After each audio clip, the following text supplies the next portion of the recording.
weeks after her, she's 8. No way. Yeah, right. Ready? Good evening, it's 5:30 p.m. on Wednesday, October 11th.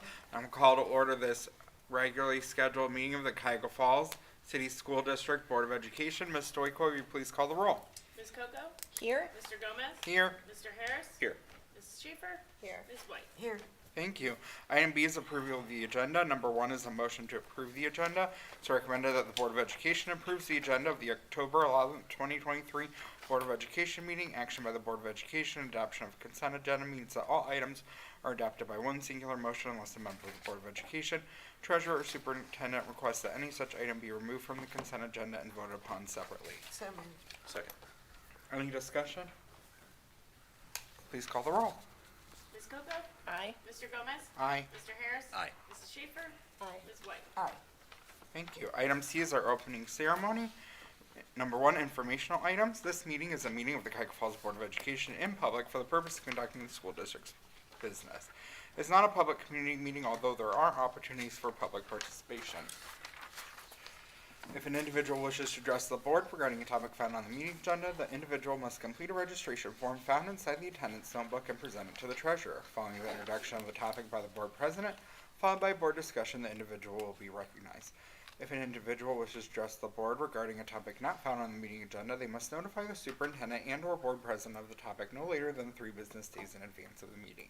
These individuals may share their comments during the board business portion of the agenda. In both cases, the individual will preface comments by announcement of their name and address and limit comments to 3 minutes. All statements should be directed to the board president. No person may address or question board members individually. In addition, in public session, the board will not hear complaints about school personnel nor against any person connected with the school system. An unabridged board agenda for this meeting can be found on your electronic device at the address shown on the screen, and for your convenience, hard copies of the board agenda may be found on the table by the sign-in book. The next construction planning meeting is scheduled for October 19th, 2023 at 6 p.m. in the Cuyahoga Falls High School Library. That's a Thursday. And the next regularly scheduled meeting of the Cuyahoga Falls Board of Education is Wednesday, October 25th, 2023 at 5:30 p.m. in the Cuyahoga Falls High School Library right here.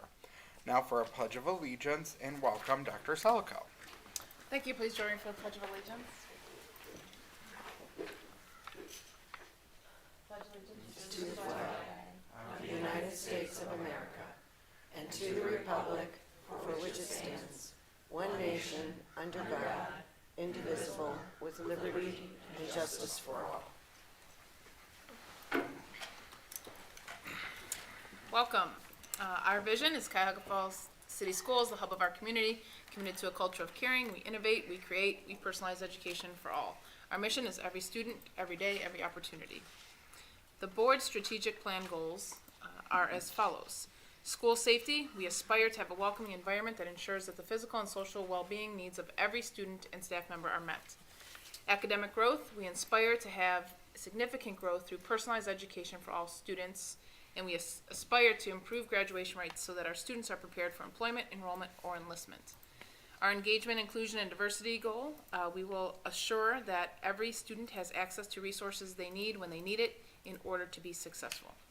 In the technology and systems integration, we aspire to create safe, secure, and efficient technology systems to support high-quality teaching, learning, and district operations. Thank you. Thank you. Item D, presentations. We have 3 presentations tonight. For our first presentation, Dr. Selico. Thank you. I'm going to head over to the podium.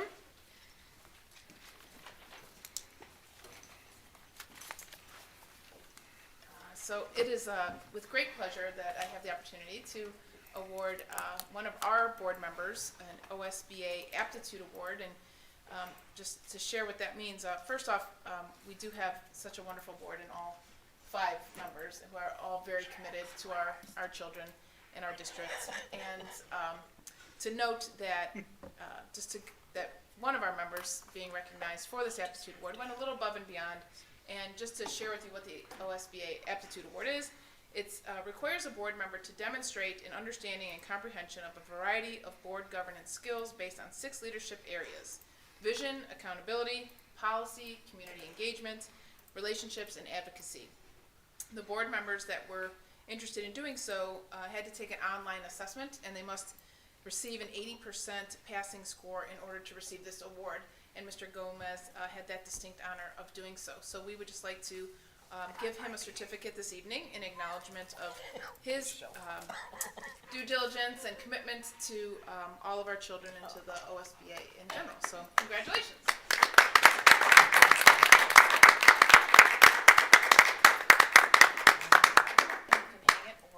And I want to show, Mr. Gomez loves these squeegees. I don't know, it's tchotchkes, I always call them. This says, good job. Good And it says squeezy. So there, a new one to add to your collection. Yeah. I might squeeze a little too hard. Like this. Cool.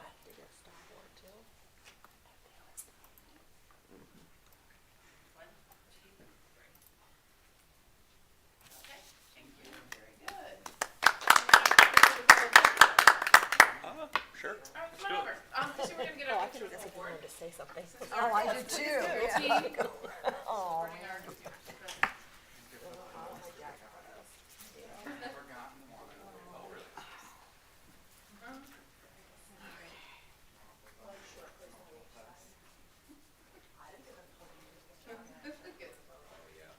The podium in the way. No, it's okay. The camera's making everything really yellow looking though.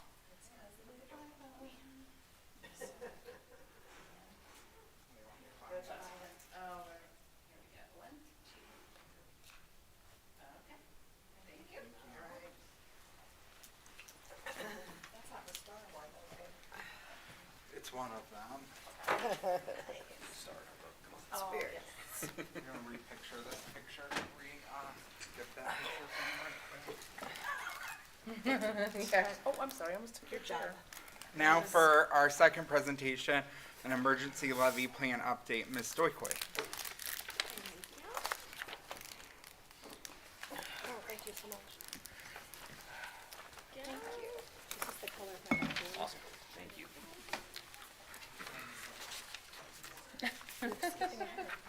It's just a.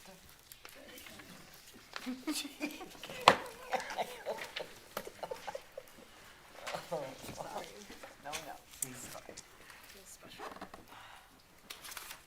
That was Chris's idea. I was to give having it technical difficulties. the- So that's his fault. I just shared it with him, so. Guess I know what drawer he Reboot used. I thought it was always Brian's fault.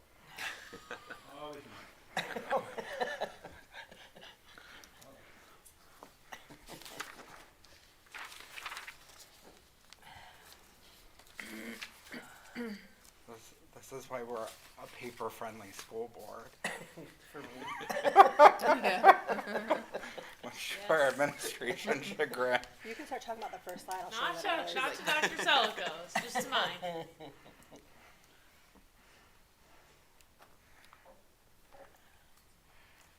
Hey.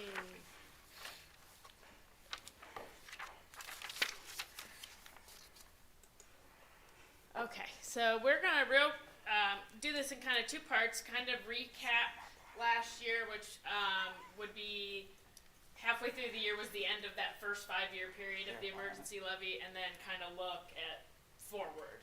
Okay, so I don't know. Go ahead.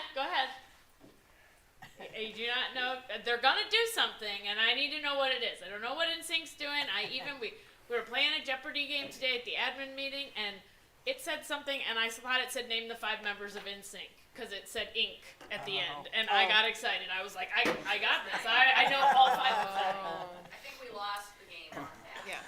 It doesn't I fit the got I Halloween got real theme. distracted because I thought we were talking about NSYNC. You probably distracted Principal Dolka, because that's his favorite band, too. Yeah, so it's happening. I need to know what's going on, but they have a new song. If they do all this and they don't do anything else, I'd be really disappointed. Right? All right. Where am I here? It's true though. All right. So overall, the emergency levy was passed in November of 2017. So that first collection was the second half of the 17-18 school year, fiscal year 18, and then it went through the end of December 23. Or yes, 22. Sorry, FY 23. I had to think about that. So in total, we were able to purchase 11 buses, 3 maintenance vans, 3 maintenance trucks, a plethora of custodial equipment, security systems and cameras. We did exterior lighting district-wide at the buildings. We demoed Sill Middle School. We did the playground at Silver Lake. We did bleacher repairs, numerous bleacher repairs. And you can see the cost for all of those there, and we'll get a total here at the end. We renovated Schnee in order to house our preschool unit there. We did the elevators at DeWitt and Roberts. We added the media production studio at the high school to accompany the new career tech program. We made some upgrades to the weight room. In addition, with some of our ESSER funds, we also upgraded some of the HVAC systems at Preston Price, DeWitt, and High School, in addition to new boilers in some of those buildings. Food service got cafeteria tables in some buildings. We got new milk coolers. We used to rent those, and now we own those. Major parking lot renovations, some of them bigger than others, but you can see Lincoln, Price, Richardson, and then every year we continue to do that striping, sealing, and any maintenance that's needed district-wide. Big costs, over $3 million of that emergency levy was roof repair and replacement at pretty much every building almost over the course of that 5-year period. And so you can see the bulk of our stuff is in operations. This is where Joe likes to spend all my money. So, yeah. Compared to everybody else in this little section, emergency levy, he's got a roaring lead in spending money. So, You're good at what you're good at. the technology and curriculum portions of the emergency levy, we were able to buy new student and staff computers, Chromebooks, almost $1 million. If you remember at the beginning of the pandemic, we also used some of our CARES funds, our ESSER funds, to kind of speed along that one-to-one that we were looking to get to over a longer period of time, but it was made necessary to do it quickly. We did a network infrastructure upgrade district-wide, makerspace, and continue to supply the supplies and materials for those. A number of the touch panels and carts in the buildings. We did a textbook adoption for 612 science, 612 social studies, and 612 math out of the emergency levy. We've done other ones. Some of it in the plan was to be in the emergency levy, but with the ESSER funds, we were able to shift some of those expenditures over there to make good use of that. Some professional development for the staff that went along with these textbook adoptions at the time. And then human resources, if you recall, we had it paid for 3 ISGIs, or our small group instructors, a community relations individual and or company at the time. We've kind of split that. Now it's an individual. Food service monitors, playground monitors, gifted supports, retained an intervention specialist at the high school, and at the time the technology integration specialist at the high school, which is now one of the tech coaches, that position. So overall, you can see we were a little under $12.5 million. It brings in about $3.6 million a year. We did factor into our plan even back in 2017 to kind of have some reserves for emergencies and different things that came up. As you saw over the course of those last couple slides, that some of those things weren't on the original plan. The Silver Lake Playground, just some things that came up, Schnee renovation, just we needed to pivot, and that's why we had those extra funds there, just in case. So that kind of wraps up that 5-year period there. I have a question. Yes. So, if it brings in 3.6 a year, and it was for a 5-year period, it brought in approximately 18, and then we spent 12.5. So then we have 5.5, and I know you account for it in this special Yes. cost So factor. we keep these, they're general fund, but we keep track of them for accounting purposes. All the receipts that we receive, all the revenue we receive from this levy, and the expenditures, so we can keep track of specifically what's coming in and out, so we can see what the balance is on this particular levy. So there is a balance there. Now, keep in mind that that 5.5 is part of what that cash carryover is in our 5-year forecast. So that consists of some of that, makes up that total carryover each year.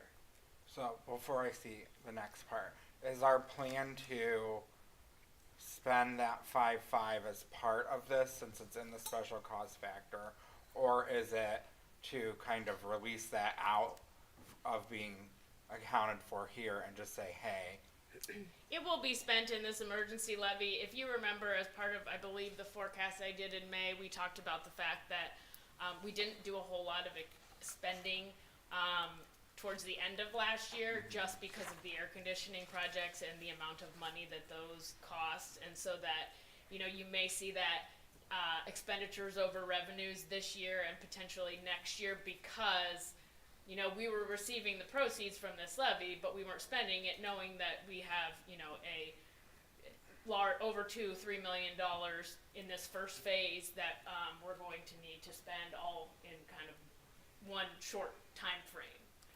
So some of that is for that. so as we look to the next part, and I didn't look ahead because I wanted to understand this first for myself.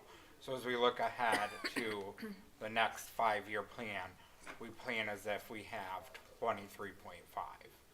Correct. So Okay. yes, technically yes, but Technically. we don't have a plan for the entire 23.5. Okay. So it's kind of in there right now, it as that cushion, knowing that over the past 5 years, there were many things that came up that we were going to need. Yes. And there's some things we just haven't, we've talked about different security things, but we don't have specifics necessarily. So while you may not see them on the next part, there are still some other things that are percolating that we don't have enough information on exactly what or how much we may need to put towards that. Thank you. I just wanted to understand that before I Yep. peeked ahead. Yep. So, okay. That was a good 5 years. So it was a good phase there. Okay. So again, so you see that it says 3.7, and that is, and I said 3.6, and that is really because now going forward, that is what the county has certified because there is that inside millage that can grow on that, even though it's a fixed sum levy. It does bring in slightly more now because of the valuation increasing in that inside millage portion. So it was approved in 17 for a 5-year period. It was renewed last November for another 5-year period. We started receiving collections this past January. The voted millage originally to get to that number of that 3.6 million originally was 4.8. I had, previous to this year, the effective millage was 4.22. I do not have, since the appraisal update, what that is now, and so I didn't want to put it on there because I think it's going to be significantly different than what it was last year. We do not have that information from Summit County though yet, so once we do, they will send that out to us. Does that come in December when they do the equalization? They have to submit something, and I forget where, by November. Okay. And, They're a little behind. They're and not then that always determines the the greatest. equalization in December. And that's when people actually find out how much they're going to pay. Yeah. Okay, thank you. So I do. If thinking of this tour, I drive myself crazy. Okay, this was. Wow, he's young there. I'm gonna be real disappointed. I feel like I just know it, and I'm Get your hopes up. trying not to, but I can't help it. Okay, so as you can see here, when we talked about a large expenditure, the first one on the list in the plan that we originally estimated, those 5 buildings that are the elementary buildings that are not air conditioning currently, that we plan to put that in to the tune of $8.4 million. Obviously, we're doing the 2 buildings right now. The other 3, you know, we don't have any, you know, solid numbers on, so that is obviously knowing what the market does between now and then. Who really knows anymore? You know, and whether there will still be labor shortage and all of those different things that will cause our costs to increase on that. I think we're getting quotes currently or soon? Yes, sir, we have had right out to,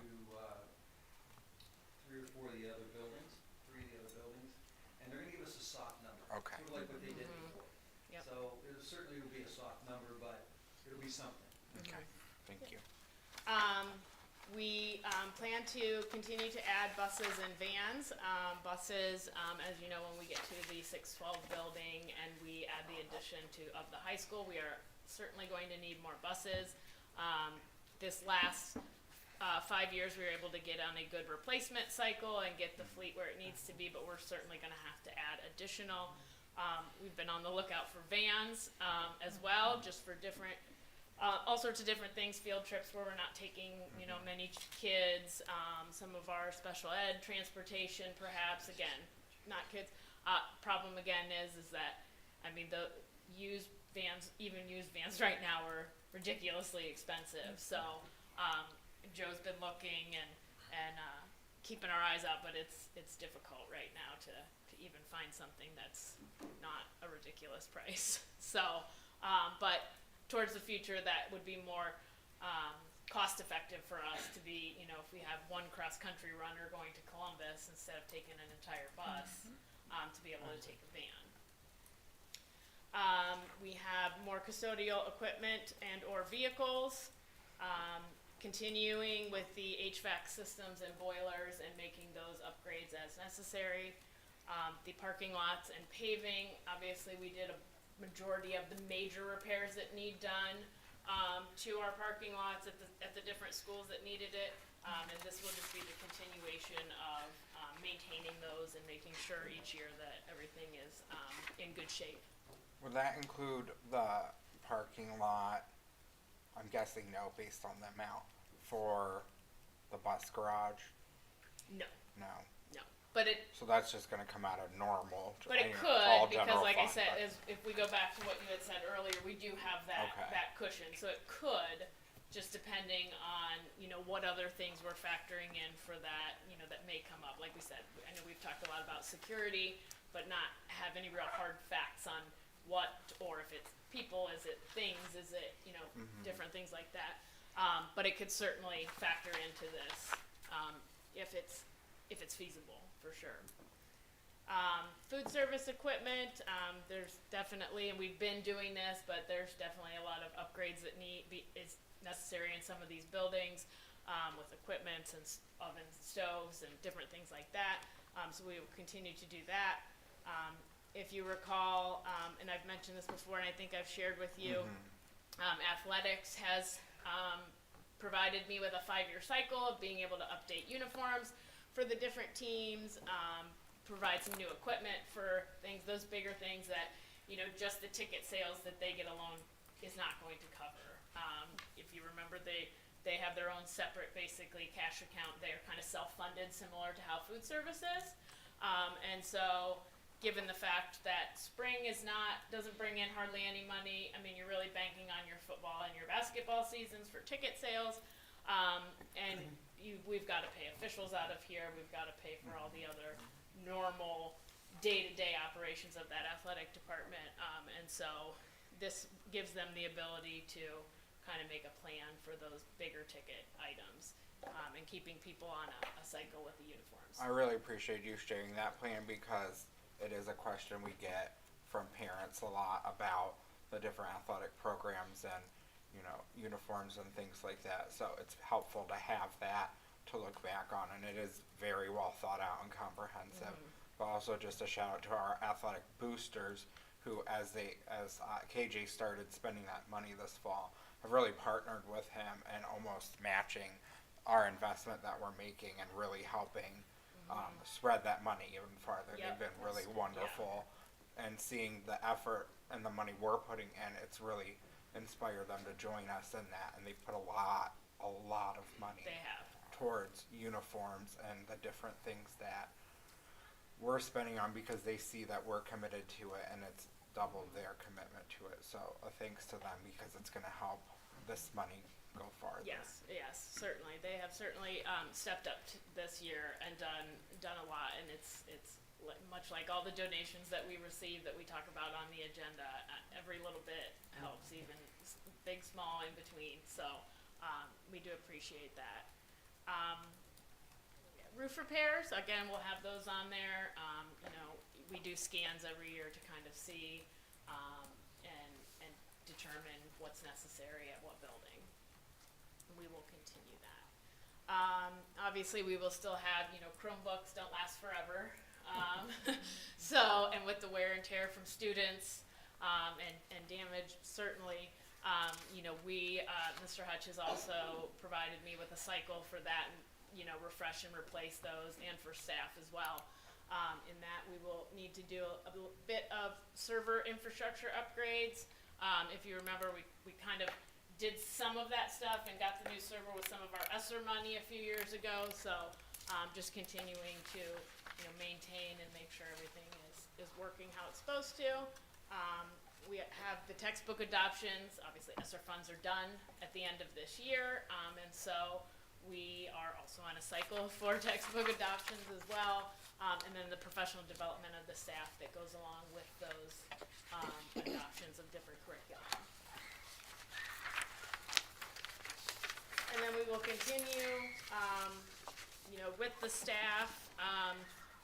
Part of, you will see that there's not playground monitors or food service monitors on here, and that's really because Bill's department is able to pay, I mean, we're not talking, they're working a couple hours a day, and so it's not a huge amount of money, and right now, Chef Bill's able to sustain that. If there were to come a point in time where he isn't, then we would revert that back, but it's such a small amount, and obviously, you know, as what we planned back in 17, for those, salaries have grown over 5 years as well, for these different individuals. So, like I said, we will revert back, but right now he's in a good place that he's able to keep those in his budget.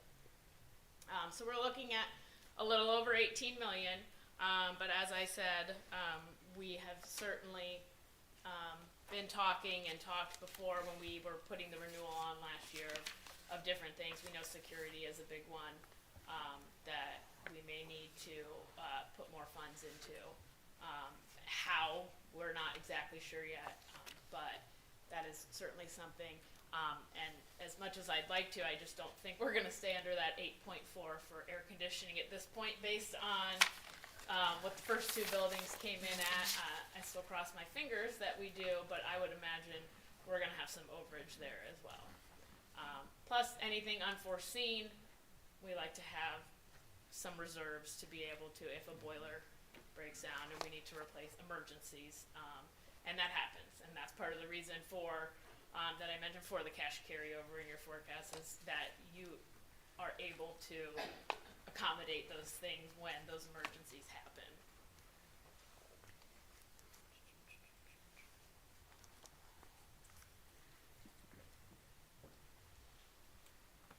I don't think this one's supposed to be in there. Maybe that one was from.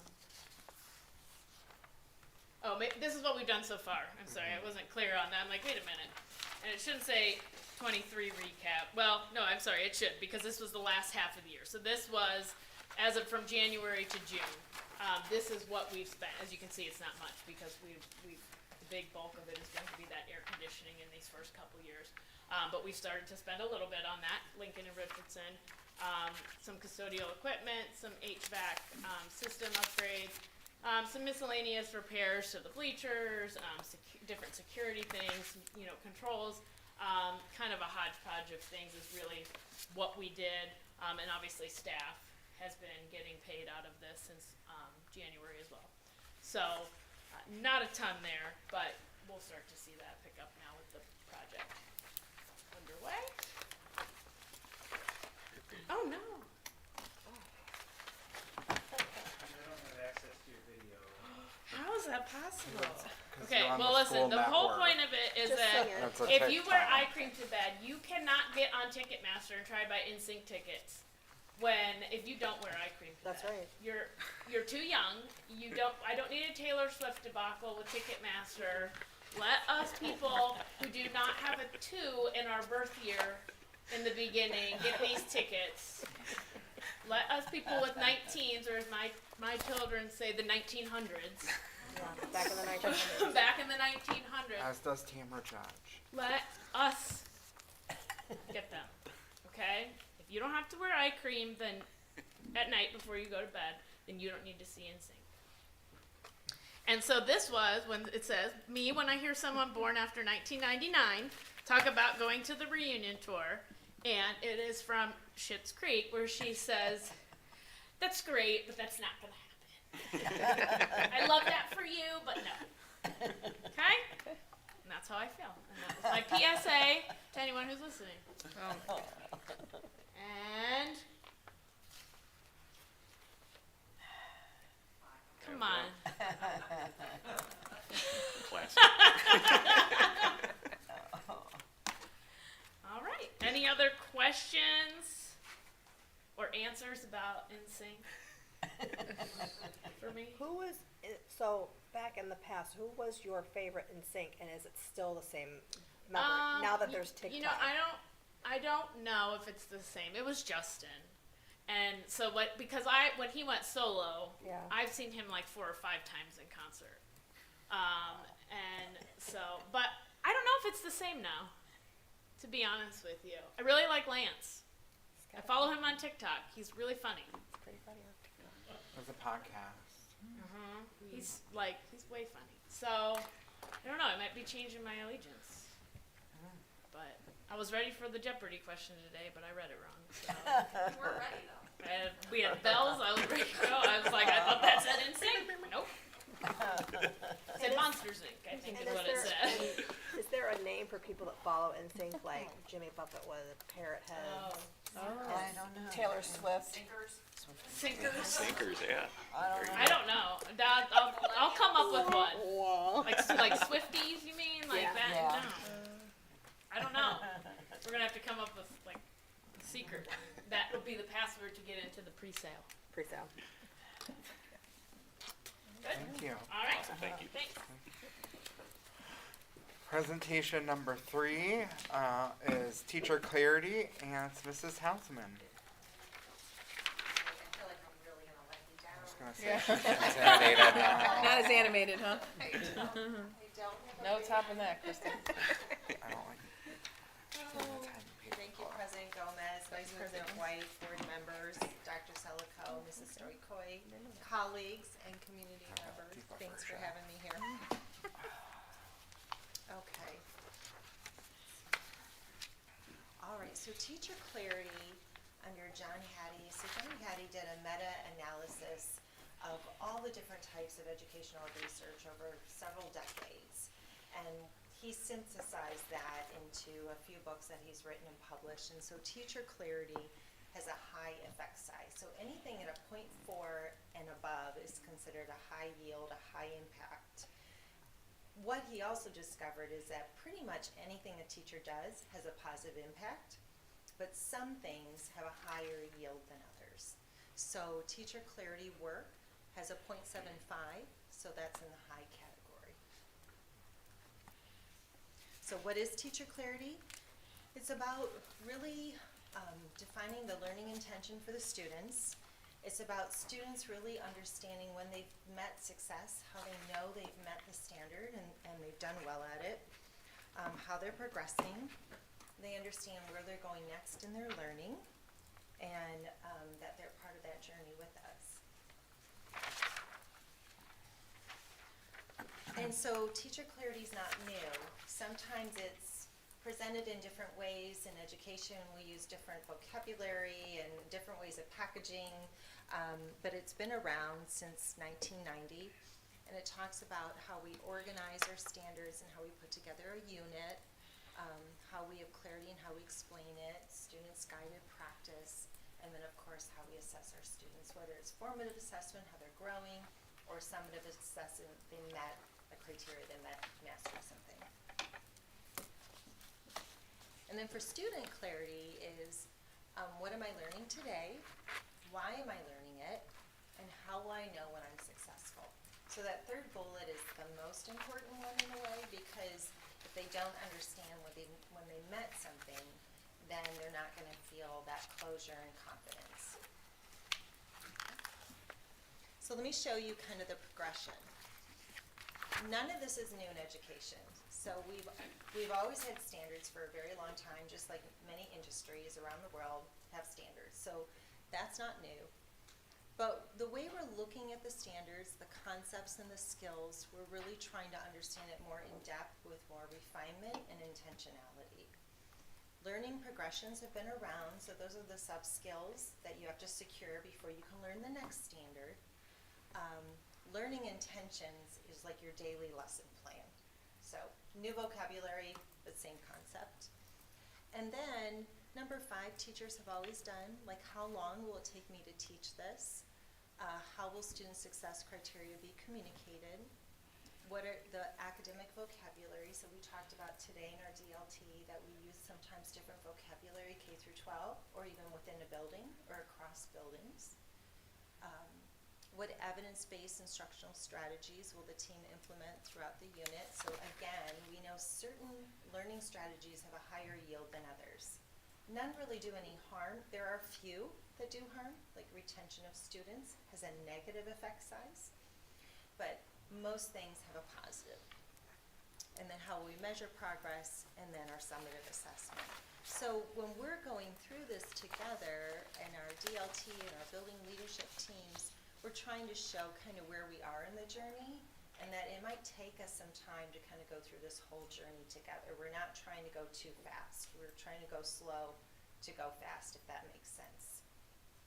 So would a piece of teacher clarity be, and I know that many of our educators do this, it's like when you post like the learning standard, is that a piece of this? It is. So that would be under the student success criteria. So it helps a student understand, like, I'm going to be learning something today, what that is. Okay. The next step I'll show you is kind of showing them, you know, when they're producing or when they're interacting, what does that look like and sound like in a classroom? So. And then the other question at this point that I have is, when we look at this, is it, and what our goal, ultimate goal as a district is our goal for our educators to recite this language as they're doing it, or is it for them to find their own way of doing this that is true to what teacher clarity is? You know, how much are we stressing the idea of, like, think about a concept or skill, or is it what I'm doing is being true to It's more about this the idea? alignment. Okay. Not necessarily the actual, more of a, it's not a compliance piece, it's more of how do we build commitment that when we plan and we get ready for teaching and when students are learning, have we intentionally and purposely thought about these things when we're teaching? So more of it becoming part of culture and how we approach it than just completing a form that I'm doing these things. Does that help you? Yeah, because I think that will be better received than it coming across as, here's another thing we want to do, and this lingo that we're using around it, that we want everybody to buy in on this new lingo because it's the new thing that we think is going to be the solution. Because in my time on the board, we've tried a few of those things, and when we present it that way, it's, you know, especially some of our veteran educators, it's like, okay, well, you know, I've been around long enough that, you know, these fads come and go, and you present it that way, it kind of gets presented as a fad as opposed to an effective method of reaching a student. We talked today at the district leadership team about initiative fatigue, and that we tend to repackage things, or we present something as if it's a panacea and it's going to fix something. And so this is really focusing on just good old-fashioned teaching and learning, but just how can we refine and collaborate through our teacher-based teams to arrive at a better level of expectation for our students as well as for ourselves. And so we discovered a little bit that today, and I'll share some examples with you. Of course. So the priority standard is something, again, that's been around since probably the 80s. So not all standards are equal. So some standards are like a supporting standard and some are a priority standard. understanding how to kind of pace those priority standards is important. So, because we know that we are unfortunately sometimes defined by a report card, by a public report card, we have testing, which is part of our reality. So, a way to look at a priority standard is what's tested. Now, there's a lot of other things that are not tested, and they are just as valuable to our students. And they have to have priority standards. If you're a music teacher, you know, Ms. Stewart was a music teacher, so understanding what is valuable for a child when they become a citizen to truly appreciate music, right, and be able to be part of a process musically. Those are things that are important too. But here's an example. We put together a database, and I can share it with you at another time, where we take all this information that the state of Ohio gives us and we put it all in one dashboard. This is the first year we've done that. The teachers who are using it are really loving it because they don't have to go into different websites to get the information. So we just took it all and put it in one place, is all we did. And this can help a 5th grade teacher figure out, gosh, what standards are prioritized? Well, you can tell by the strand that numbers and fractions maybe has 14 questions, right? And that's going to be a priority versus geometry in 5th grade. Now, it's not saying you're not teaching about geometry, but they want to secure certain kind of information in 5th grade more so than maybe they're going to touch on geometry deeper in another grade level, if that makes sense. Another example is it kind of shows us in this dashboard how we're actually performing at a standards level based on the questions. And so if we're at a green, it's showing that we're doing really well there. If it's at a red, it shows that we might be struggling. And if it's somewhere in between, that means maybe some refinements, we can get to that green level. So it just kind of gives them some information when they're looking at the state testing as well as standards. And then this is another way to help them focus. So we're learning here on questions that have 1 point or have 2 points. You can also see by standard what type of questions might be, our students might be successful and others that might be struggling. Now, one teacher might do really well on a question or something and another teacher may not. They can talk and collaborate. How did you teach this standard? And your students did really well. Or if we didn't do well as a whole, or is it a state test question that no one did well on? And then we can kind of look at that and bring more clarity to it and kind of give us a better understanding. So this dashboard kind of has the standards in there. It has all the different data points. And our teachers that are starting to interact with it are really appreciating the organization of it. So here's like a backwards by design look. So you have a standard, here's an example, and this is not an Ohio standard, this is from the Teacher Clarity Playbook. Then our teachers are learning about the nouns and the verbs. So the concepts are the nouns, the skills are the verbs. And then the learning progression is what has to be secure for that child to do well on that standard. And then the learning intention is kind of what Mr. Gomez was referencing about those learning targets or those daily lesson plans.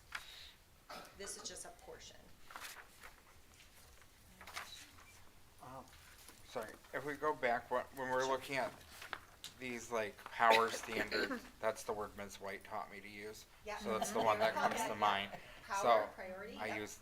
use that's how I think of these. Yep. Like the power standards. For the things that don't have like a state test associated with that, is it part of have we done, or is it part of our planning to do this as well, to kind of show like the groupings of just like to give them a power standard kind of manual, even if there's not a state test for that, but to kind of say like here are the related standards in whatever thing that It's doesn't like have a state test as well. It's 3 types of questions that can help a teacher determine a power standard regardless of the subject. So it could be relevance, It could be, does this standard carry through multiple years? Is this a standard that makes you a successful citizen someday? Right, so those types of power standards, whether it's in music, fine arts, physical education, health, they can kind of help inform you on deciding what are those power standards. And so Larry Ainsworth kind of taught us that in the 80s. But we sometimes forget about going back to that, and it really helps us work more efficiently as teachers. And this is a way to kind of remember and refine that.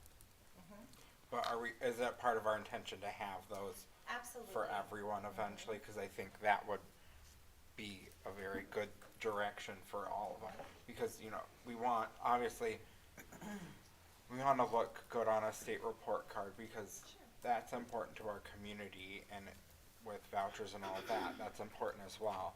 But ultimately, we just want kids to be happy coming to school, and when they're doing well in all of their classes, not just those classes that are assessed on a state test, but when they're doing well in all of their classes, they're going to be more excited to come to school. So I just want to make sure that we equally invest in all those classes that sometimes kids are a little bit more excited about, especially at the elementary school level, that don't always get a state test.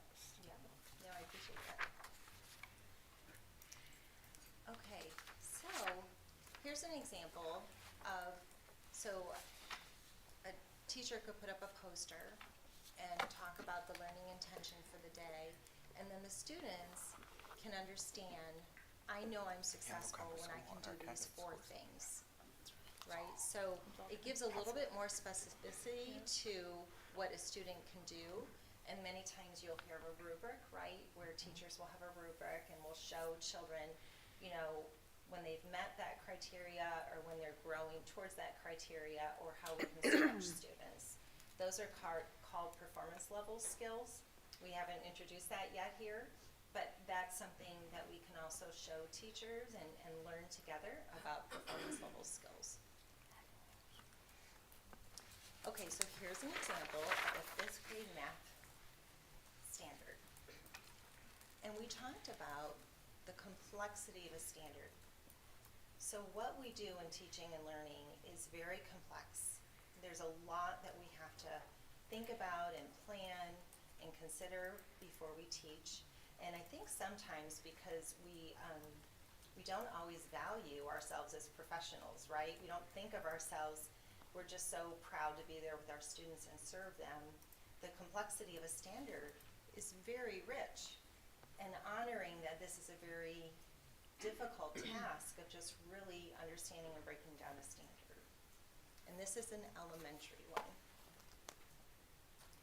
So then when you look at the nouns, the verbs, when you look at perform, so that's apply level blooms, okay? And then you see all of these concepts that are part of the standard, and helping teachers understand that this is really hard work, and it's very challenging for us. And working with our grade mates or working across our department will help us feel like we can kind of do the heavy lifting together. And so we keep trying to show as teacher-based teams how we can talk about these things and have conversations about securing these concepts and understanding how to present the information at the apply level as well as assess at the apply level. Typically, if we're not performing at level, typically because we care about students, we maybe have not had a high enough expectation. And so we have to learn, how do we scaffold up towards the high expectations so that all students can have that access to rigor. And also always have to put in a pitch for, that also helps it make it more understandable to parents. Because we're helping decode what their students are learning. Because not always do our parents understand their kids' homework. Yes. Not always have we been Can you able imagine? to help, our family members who bring home homework, not always have we been able to help them with every bit of their homework. But this helps decode what it is that they're learning and why it is that it's important that they're learning this thing, even if we still can't help them do that homework.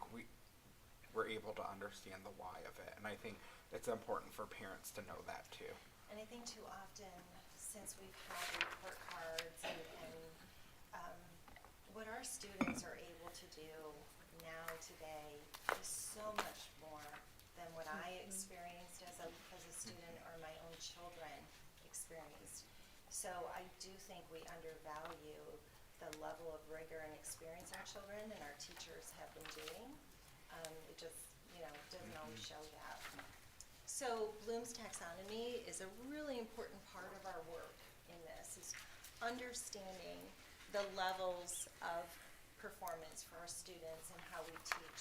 Because what happens is if you teach at a level, but if you assess at a level below where you teach, then the children will not stretch as much. And so we have to kind of understand what does that look like and sound like in a classroom. And this is the hard work of teaching and learning for our students and for all of us. And I've shared my stories. They've heard my stories where, when I was a teacher, I worked very hard. I received great evaluations, and that's in the day where central office came and evaluated you in your classroom. You didn't even know the people, so it was kind of scary. And my students did not perform at a high level. They performed at like a 55%. And next year, I gave them more homework. I worked them harder, engaged more, I thought. We got 58%. And I was like, oh my goodness. And then I worked with one of the district coaches. I learned more about reading. I learned more about my standards. I learned more about assessment. And my students achieved in the 80s. So I was a great teacher. Year 1, I know I was. I cared a lot. I was a great teacher year 2. But year 3, I just kind of looked at it differently and approached it differently. And then that alignment piece helped my students. So. Okay, so here's a kindergarten standard, social studies.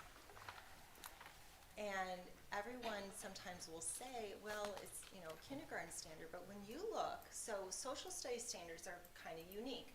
They're not easily lined up like an ELA and a math standard. They're kind of separated and you have to put it together like a puzzle.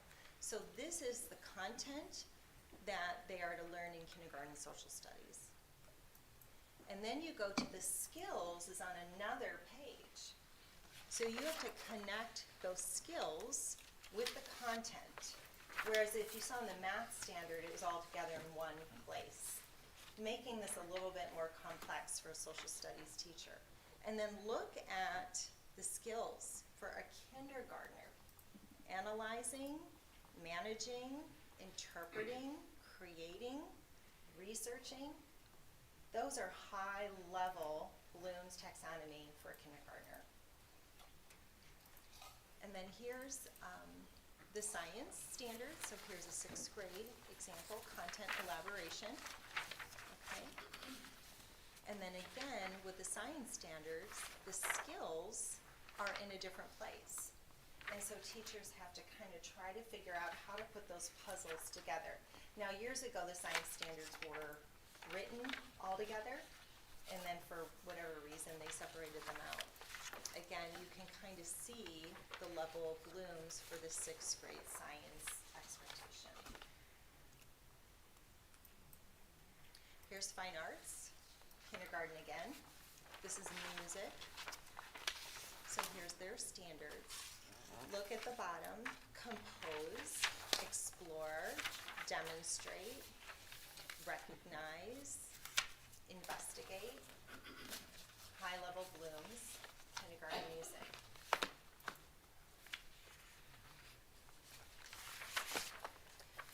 So that's the beginning of teacher clarity for us. We're just getting started.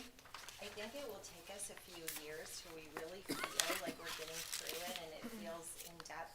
We had great conversations today about what are the learning progressions that went with the standard. We talked about it, and someone asked, well, what do we do if we disagree? That's exactly the point of a teacher-based team. Sit down together as professionals and talk about it. And then how are you gonna approach the standard? This was some of our survey feedback from the first one, what resonated with you. And so we had really good feedback. So we're just taking it a little step at a time, hoping that it feels that there's support with their learning.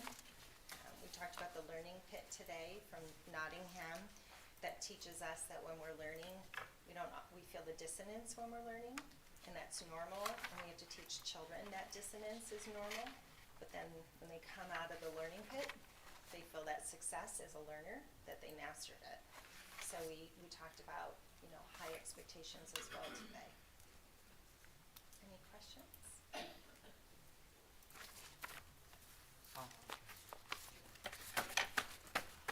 You've given us all a lot that we're gonna sit with and probably research more, so we all might have more questions in the future, knowing some of my colleagues that we will linger and then pose questions. But what I appreciate about it, just from what I've gathered so far, is that it seems, from my perspective, and I'm not an educator in our district, but it seems that for once, what we are proposing as a solution to positively impact student achievement isn't something that's asking them to do something different or something more or to read a book. It seems like it's saying, here are the standards that you already have to teach, that you're teaching anyway, and here's just a different way to look at them. And so I appreciate the fact that what seems to be being proposed isn't something more to be thrown at I hope or not. something, and I hope that's how it's received. Me I too. don't speak for our educators, Ms. Carlisle does, she's back there. I So always we can say I talk don't want it to- later, but I don't speak for them. But from my perspective, that's how it seems to be coming across, and I hope that Me too. that will be received more positively, because it's not throwing a book or a program or something like that. And I think that's a very positive thing, and I think what you've shown is that it can very positively impact our students. So I think that's a wonderful thing. I always tell the teachers I don't want being something done to you. I want it to feel like we're doing something together and with you. That's important to me. So, yeah, we'll see how it goes. I'm sure we'll have starts and stops, right? And that's to be expected because we're learning. Yep. Thank you so much for having me. I appreciate it. Can I ask a question? I changed my mind. I have a Oh, question. yeah, please. Sorry. Yeah, no worries. When we were talking, when you presented to us about let me just, I'm not gonna try to remember, I'm just gonna look at it.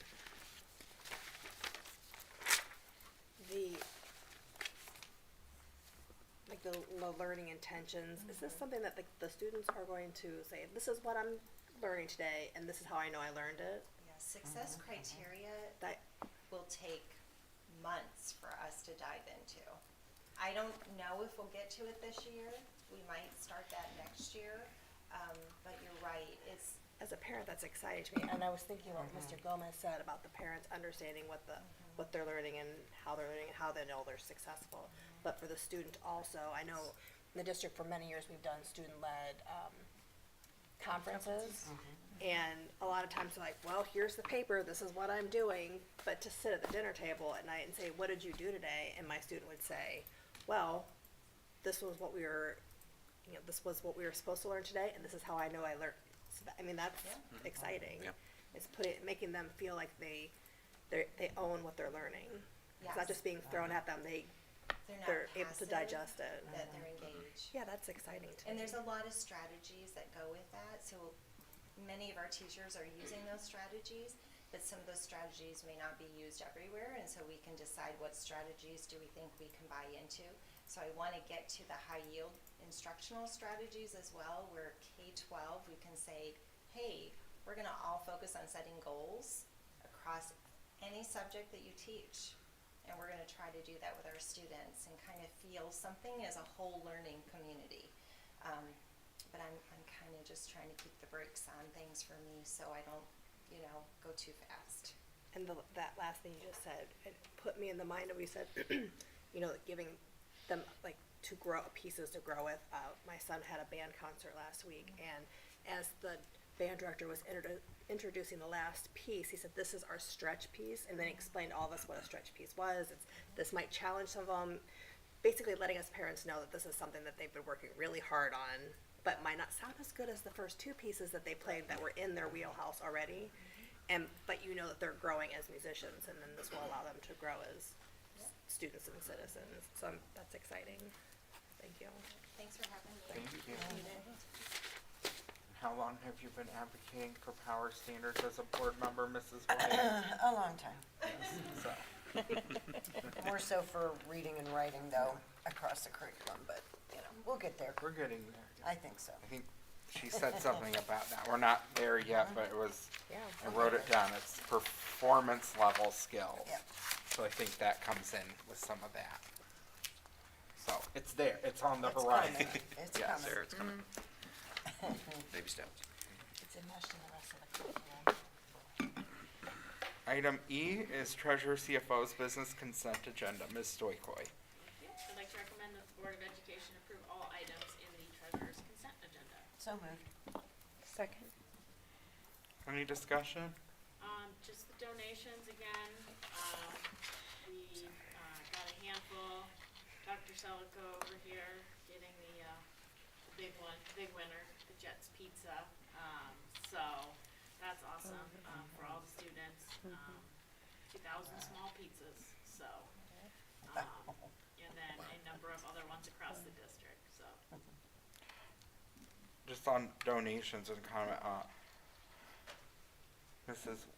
Ms. White, myself, and Ms. Stewart, were bingo callers, and we sat with, some folks, and the one lady, who has a student a fifth grade student at Silver Lake, her first name's Nicole, she won 2 baskets and donated them, for staff appreciation, so that's 2 of the things on there. She thought it would be better served as, giving back to our staff, so. A big thanks to her, because it's just a very thoughtful thing to do. Please call the roll. Mr. Gomez? Aye. Mr. Harris? Aye. Mrs. Schaefer? Aye. Ms. White? Aye. Ms. Coco? Aye. And item F, Treasurer CFO's business. Any comments, Ms. Stoikoi? I do not have any tonight. Thank you. Item G, Superintendent CEO's business, consent agenda. Dr. Selico. Thank you. It is recommended that the Board of Education approve all items listed in the superintendent's consent agenda. So moved. Second. Discussion? Dr. Selico? Yeah, just a few comments. Personnel, some routine items. Just want to also point out that Judy Gaylord is cleaner here at the high school. She's going to be retiring, and she was one of the first people I met when I came here and had many conversations when I was working late evenings with her. So wish her well.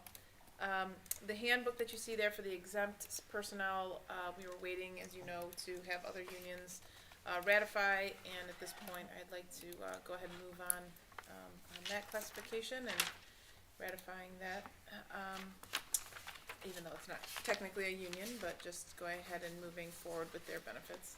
And then we have the service agreement for Southeast Security, and that is a change of providers for the alarm monitoring from U.S. Protective to Southeast Security.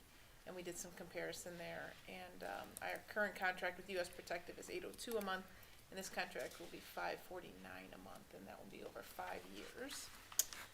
We also have a contract for special needs students at LearnWell, and we have a service agreement with the Asian Services, which I'd like to just tell you a little bit about, and that is a really exciting opportunity. This is a proposed program that targets our EL students, specifically the refugee students from Price Elementary, and the program will run Tuesdays and Thursdays until May, if this is approved, and that will be at the Schnee property. And the reason we chose Schnee is because we think a high concentration of students live in that area, so if they cannot get transportation home, perhaps they can walk. It would be within walking distance. And there's already been a number of students identified, and those students who are on the bus route, they have stops, as I mentioned, near Schnee, so they can get dropped off on program days by transportation, and this doesn't change the route, which is good. And so again, they'll need their own transportation home, but there's no cost to the district, and it's grant funded, and the Asia Institute secured the grant, so excited about that. That would be for this school year. And lastly, we have a quote for Title I Crate. This essentially is a program that will allow us to have our federal programs funding in one place. It'll keep us organized. When we have an audit, it's very easy to retrieve that information because it'll all be in one location. So we're asking for approval of that. Any questions, comments from the board?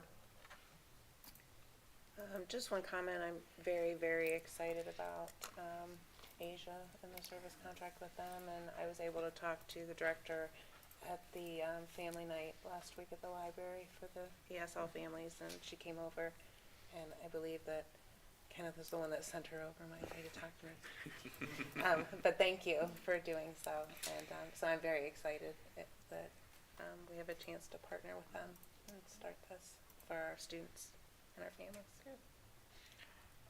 I echo those comments, and I talked to her too about, how we have the culture club here at the high school that has a lot of Nepali students in it, and that as that club gets up and going, it would be great to have some of those older Nepali students from the high school connect with these younger students as well, and try to create some mentorship experiences for those younger kids, because it's all one community, and I think we need to build bonds within the school system, because they might know each other from their broader ethnic community or religious community, but I think it's also important to also help them realize that they're one within the school community, and to break down those barriers for them as well. So I'm excited about that as well. I also want to send my regards to Judy on her retirement. She's a wonderful person, and she'll be very missed, and we wish her the best. And lastly, I'm very excited about the Title I crate. It's kind of a wonky thing, but title compliance is a passion of mine, because I believe strongly in that our title programs, we just have a severe responsibility to make sure that we are best utilizing those funds to meet the needs of the students and families that those funds are for. So I appreciate Mr. Elder cracking down and making sure that we are being as compliant as we can be, and making sure that we are spending money and being compliant with that. And I really do appreciate that, and this is a great step in that direction. So thank you. Okay, please call the roll.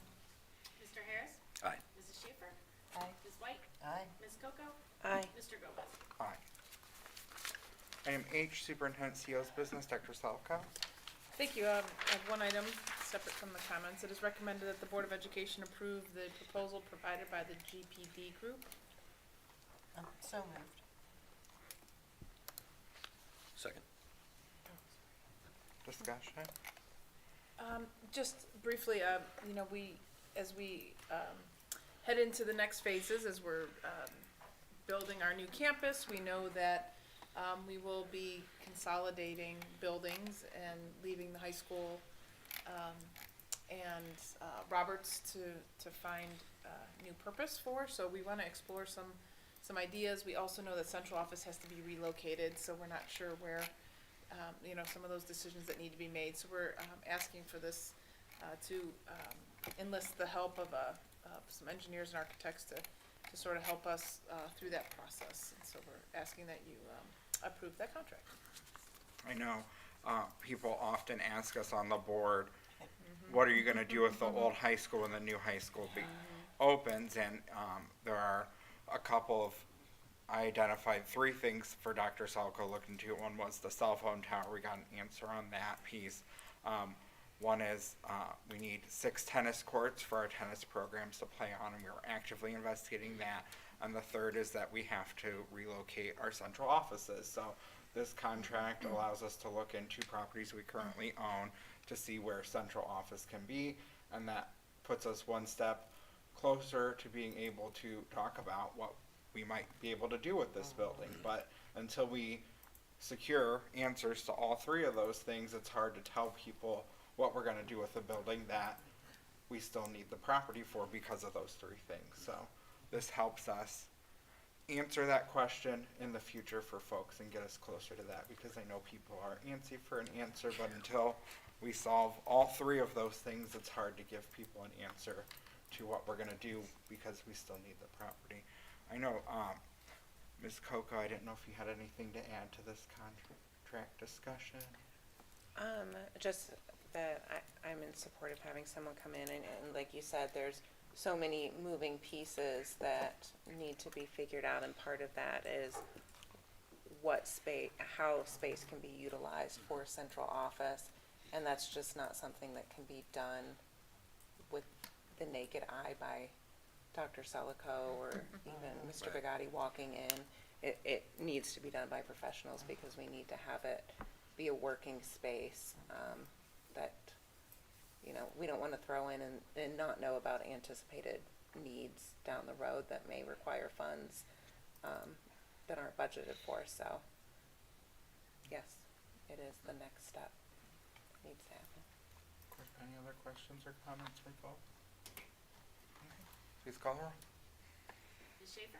Aye. Ms. White? Aye. Ms. Coco? Aye. Mr. Gomez? Aye. Mr. Harris? Aye. Thank you. And item 2, Superintendent CO's comments. Dr. Slavka. Thank you. Couple things just to mention.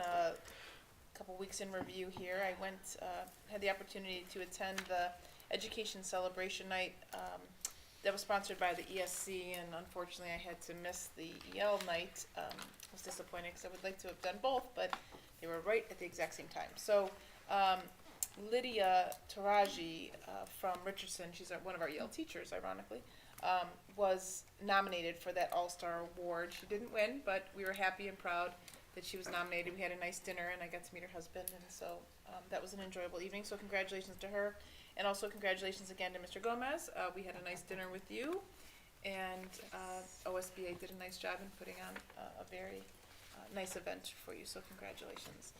I have upcoming, Chef Bill was on me a little bit here, and out of the blue, I get an email asking me to do I got challenged to a cook-off or something, I don't know, soup, something or other. So, I'm making soup for Roberts Middle School students. I know I need to make 3 gallons of my favorite soup. I'm not gonna tell you what it is, but that's on the 25th. I'll tell you secretly, because I think it's we gotta have judges. So, and maybe you guys will be invited, I'm not sure, but that's on the 25th. At Roberts October. School. Yes, October 25th. So I'm supposed to be there early in the morning, preparing and cooking, so I don't know, maybe I'll have my chef hat on and an apron and call me Ratatouille or something. There you go. There you go. So that is No, going to be fun. We get good remarks on our health inspections. We do not allow rats in our kitchen. I'll wear my hairnet. All right. Yeah, sure. A lot of people would, right? Use it against me.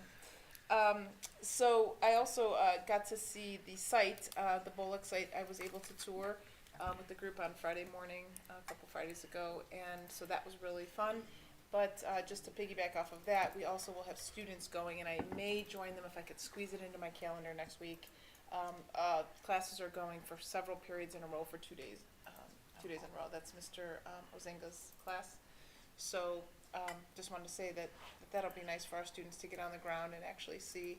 It's really coming together, and it's really neat. We got to climb up and see, on the 2nd or 3rd floor. I'm not sure which, but it's really cool. So, and board will be organizing that for you as well if we can. I know they're holding off on, they're very cautious on to when and whom they allow on the site because of safety. So now is the time, there's a little window of opportunity that they're able to get the students in, but it closes quickly as they develop and carry on. And the last thing, just wanted to mention, as Mrs. Stoikoy had mentioned, the Jets donation, that just was kind of an ironic thing, and just talking with the gentleman, he reached out to me, and we got to talking, and he said, well, what if I can do something for your elementary students? And he said, I'd give everybody a free pizza. And I said, whoa, I don't want you to commit to that because we have 2,000 students. And he was like, no, not a problem. So I went and had a conversation with him. I picked up the cards, and I asked him since there were a little extra, he gave me 2,000, and we have like 50 less than that of students. I said, can I please use them for staff appreciation type things? We're always doing fun stuff around here. And he said, no, please do. And so he gave us some extras, and so that was really generous. I also extended that information to the staff because they do have discounts for our staff, and they'd be more than willing to do things for our school. So as a thank you, I think we should consider them. But I know we have other generous donors as well, but just wanted to mention that. So That's it. Thank you. Thank you. Okay, item I is board business. Number 1, future agenda items. So our next meeting, we will be our first Top Tigers of the year. Very excited about that. We all got information from Ms. Stewart about the plan for that. We're all aware of the plan that it'll be over, pictures will be over in the cafeteria this year. We're all understanding, got the plan, okay. After all the Yes. presentations, Yeah, if that works. I just wanna make sure we all understood before we came to the next meeting and anyone, I didn't want anyone to be surprised. I think we're kind of crowded in there unless we Yeah, were to I move think all that's the, fine. because, we're on top of it, and that way we can layer more, I think, and get us all on I it. think moving less furniture is better. Yeah. The lighting isn't good in there either. Yeah, no lighting. So that's the plan, and then, are you still able to get the flowers, Ms. Coco? Yes, Okay. yes, I am. I actually, in my head, I was thinking it was this board meeting, and then pulling up and looking at the agenda, I'm like, there's no Top Tigers. Oh, it's next And week. then, So I had already planned my lunch break, I can run and get this. I know they, will need Mr. Jones to email Mrs. Carlisle every time, with the number, because she has the yard signs from CFEA that they're doing this year. So he Yeah, need, I can just put them wherever you want them. Like that night, won't there always need to be 18? occasionally, the number like goes down by 1 or up by 1. Okay. So, if he just emails you, I think that's the safest. I think that's what he does You with, want them to be in the cafeteria, like just sitting there against the wall? and They're gonna take get the it picture. Where after- did they get the t-shirts at? in the cafeteria. Okay. So I think it's best in the cafeteria. They But- can get everything one stop. But we probably want one in here to like say, and this year you're Yes. also, cause as part of like, we would wanna like shout you out and say you're also getting this yard sign. Yeah, I'll get. Because we'd wanna recognize the fact that you guys are doing that. I'll just make sure I come earlier with him, because there's so many boxes, we just have them in our office. I don't want anybody else to have to store them anywhere. Okay. But I can just come every time, get out the number we need, and set them in the cafeteria. Thank you. So Mr. Jones, just let, Yep. cause then occasionally, like in May, we Yeah. switch to the earlier, in the Decembers, there's only the one, so, Okay. yeah. I'm excited if you. Yeah. I'm Thank you. excited, we're excited to tell kids, it'll be a fun surprise. And then the kids that have gotten it previously, siblings that have, siblings that now get it are gonna lord it over them that they got a yard sign and they did it. Yeah. Write both your names on it. With a Sharpie. And then, the postings went out, for library board and park board. I posted at, City Hall and the library. And then it'll be out in the Roar, and then it's on our Facebook, and the library shared it on Facebook. I sent it to Parks and Rec, but I don't think they shared it yet, but I did send it to them to share as well, so. Mrs. Schaefer took it to Quirk, so that's all going on as well, and then we'll interview those people at our first meeting in November, which is also a 5-year forecast, so that keeps that a very full night. And then, first meeting November, be November 15th.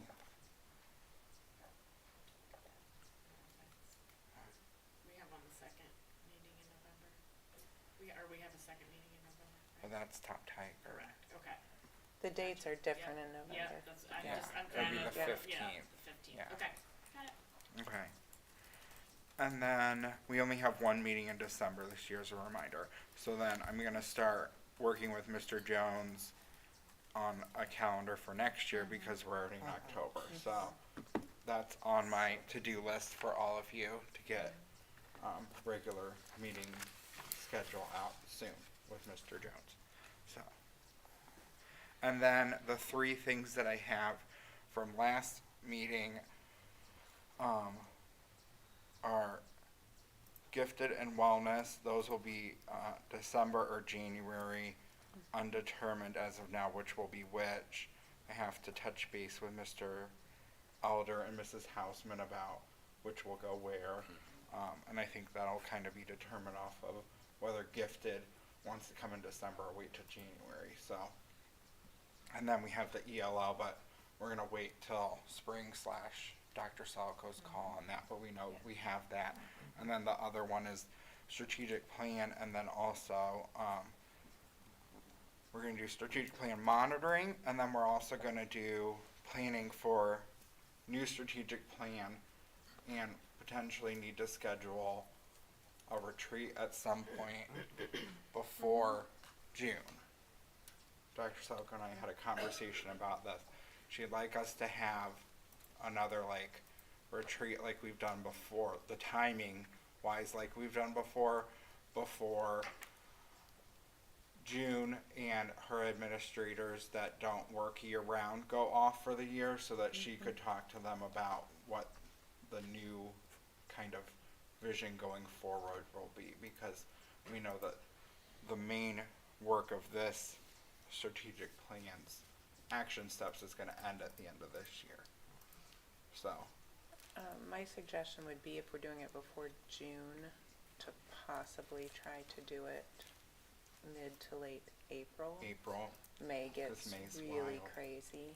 Okay. It's just, doesn't seem like it's probably a good time for us to try to fit that So April. in May. Sure, I mean, if we're going to use, Deborah again, I could see if she's going to be here, when she'll be in Ohio, and she usually piggybacks off of another time, so I could just see what her availability is in April. It's good note. We'll touch back on that and have more of a conversation around that as well. Just trying to get all the future things, it's a good time to just keep us all focused on all the work that we're all doing together. So that's all the stuff that I have. Am I missing anything, or is there anything else that needs to be on our agenda? Okay, thank you. Number 2 is committee reports. 612 core team. I missed the last meeting because I was ill, and I did get the notes, and I don't think there's much different from the time before. They're working on a date, I see, for us to tour, so we'll get there, but. Okay, thank you. Board policy, we got a big packet, so Yeah. we'll work to schedule a date here and have policies coming to you. But it's a big packet, so we probably need a little time to work through it before we pick a it's a date. Business Alliance Council?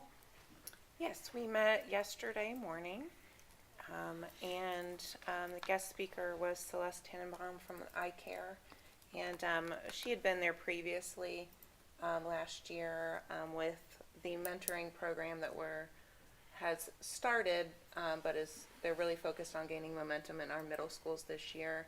And I think I know we've all gotten information before, but I brought brochures, little scanners for anybody that wants them. If you can think of anyone, it's an hour a week of an adult's time. They get partnered up with someone that they have, a child or a student that they have something in common with, and 1 hour a week to mentor them inside of the school day setting. And they do background checks and all of those things. There's training for the mentors. So if you can think of anyone in the community that would be willing and would be a good fit for that, we are looking for iCare. But as a district, I know we support having volunteers and adults in our community connected with our students. So that was a big part of the meeting, and then we broke off into our groups. A lot of our focus in our groups right now is about things that are coming up quickly. The career night doesn't seem like it's coming up quickly because it's in February, but it is coming up quickly. So a lot of focus on that, shadowing, mentoring, and working on some different things with that. Our next meeting is November 14th, which we won't actually be there for. I won't be there. Dr. Selico will be down in Columbus, but Casey Weinstein is coming and speaking to them. They have expressed a lot of interest. A lot of the members of the council have expressed interest in getting involved, specifically when it comes to the discrepancies in public school funding. And so he's coming to talk to whoever wants to listen about things going on in Columbus and how they can get involved, Thank you. which I'm excited about. Kind of, disappointed I can't be there for that. I know that through this Business Alliance Council, some of the pastors in Cuyahoga Falls have talked about ways that they can be more supportive. So I Yes. wonder, were they very receptive to this eye care piece? 'Cause I feel like that would be a really good Yes, way that they could reach actually, a large swath of folks. Quite a few of the Awesome. pastors that are there are some of the people that have already signed up and are already working with eye care and reaching out to members in their congregations as well. So, yeah, they're very excited about. Because they being definitely have involved. access to a lot of Right. people. So. Right. Yes, and I'm meeting with the pastors in November. I have a meeting that I'm gonna go speak at their, and they have a monthly, I think it's monthly meeting, and they invited me to come speak, so, one of my intentions would be to share that information as well, so hopefully we'll get some good partnerships out of this. Yes. They're all very interested in helping. Thank you. And the pastor of Community Vineyard actually runs a farm and is a huge agriculturist, and they do everything from butchering their meat and growing, anyways. Was he He at might the be up ELL there. night? One of the churches was at the ELL Pastor night. Dave, And that would No, it was probably, George from one of the churches. no, But it His- might have his been. name It was is from one of Pastor the churches was at the ELL night because they teach ESL classes at their church. oh, nice, okay. I don't know who that is. Yeah. Pastor Fry's church, they actually do an entire In service Nepali. in Nepal. Yeah. Yeah, at their church. At Grandview. But anyways, Take all the yes, help we can they have get. all kinds of hidden talents, those pastors. Yes. Yes. So, Yeah, they do. We appreciate their support. Anything else? Sorry to cut in on you. Nope. Thank you, Ms. No. Koga. Foundation Alumni Association. We met last evening. We approved our new handbook and our new officers. Jerry Lynn Ferguson was approved as the new president. Kathy Moffett was reelected as vice president. Karen Schofield was elected as secretary, and Mark Noonan was reelected as treasurer. Beth McNicholas decided to step down as president, but she's staying on as a trustee. And we renewed the terms of 3 trustees, Chris Moeller Schrader, Dan Arjanus, and Kathy Richards. So that was the bulk of our meeting, was discussing that and our new handbook, as well as our membership campaign will launch soon.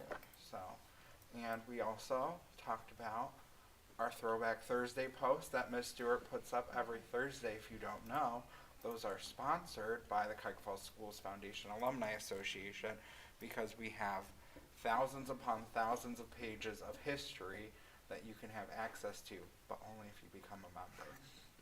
We actually have now 7,600 in memory of people that have passed away from our school district. And every meeting, Linda Mapes Skidmore, who's leading that charge, along with 2 people helping her on her committee, highlights 1 or 2 folks that she's come across in the last month that were just really distinguished alumni that she's found.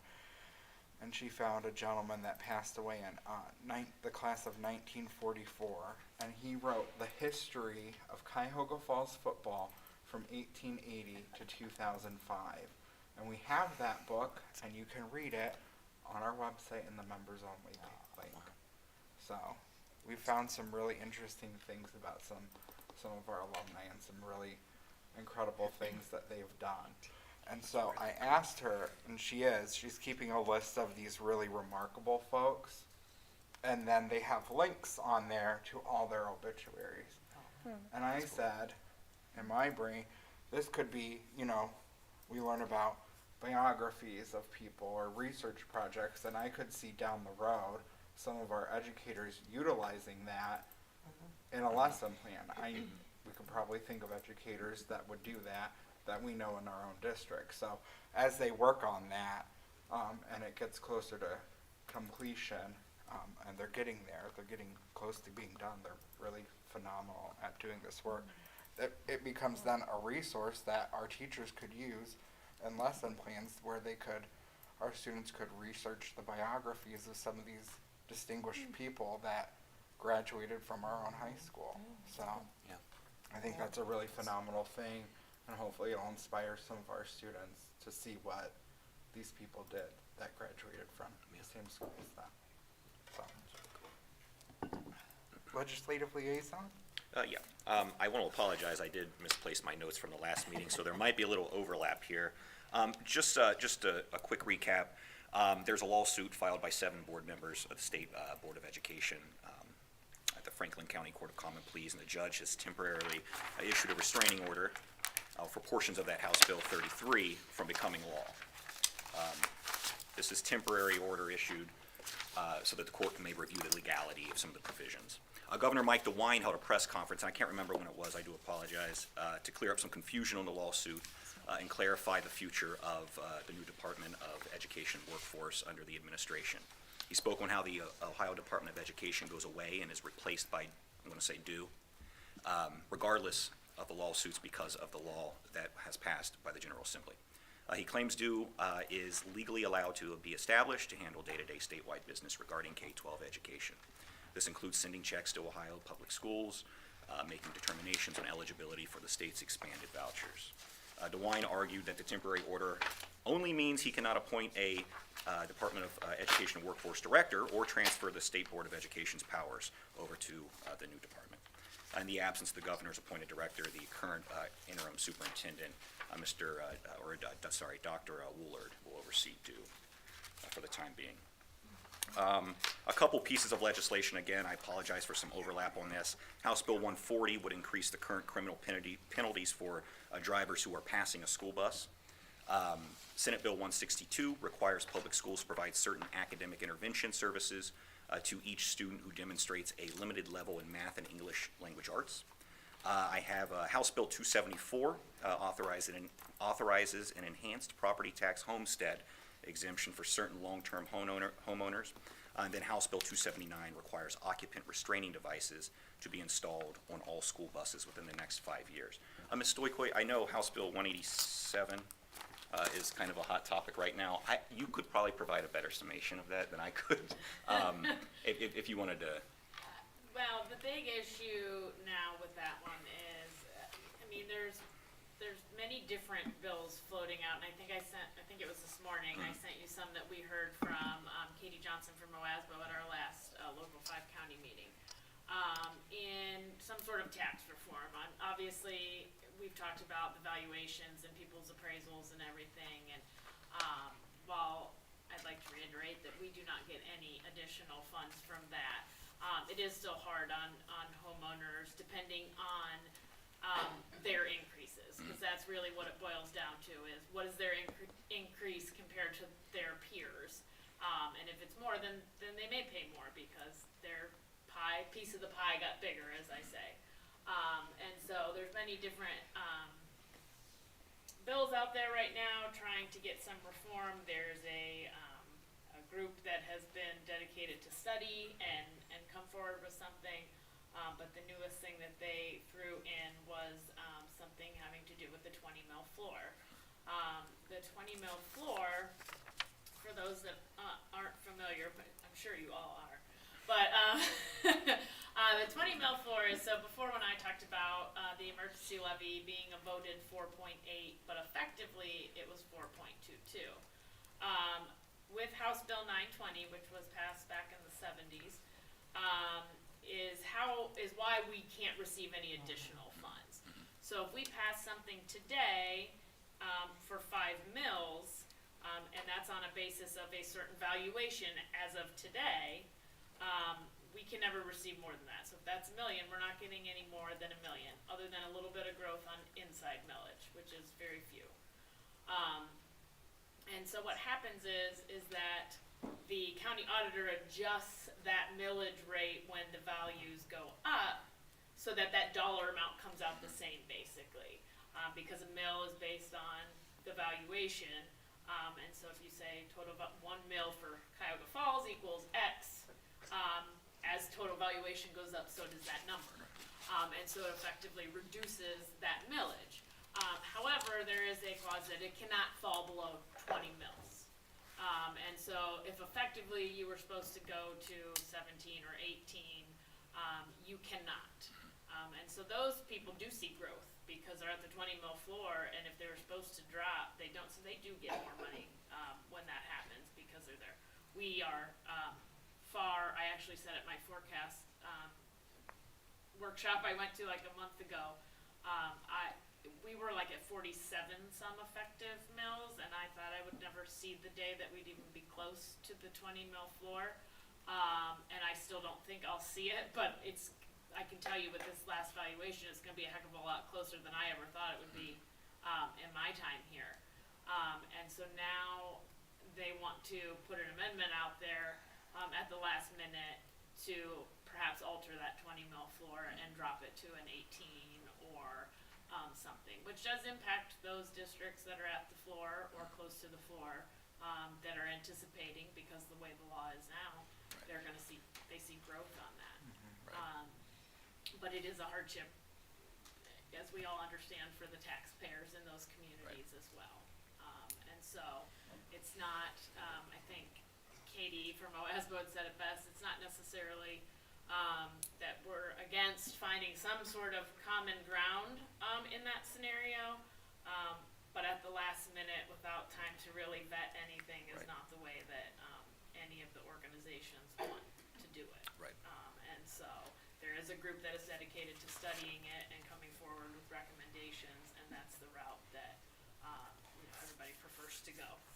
They haven't formed that group. Is that the joint property tax? Okay.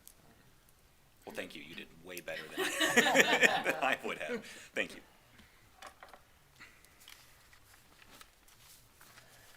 Anything else? No, that's it. Okay, thank you. Student Achievement Liaison, Ms. White? We just had the presentation, and that's exactly what we did this afternoon before we met, so I'm not gonna go back into everything, Thank you. but, yeah.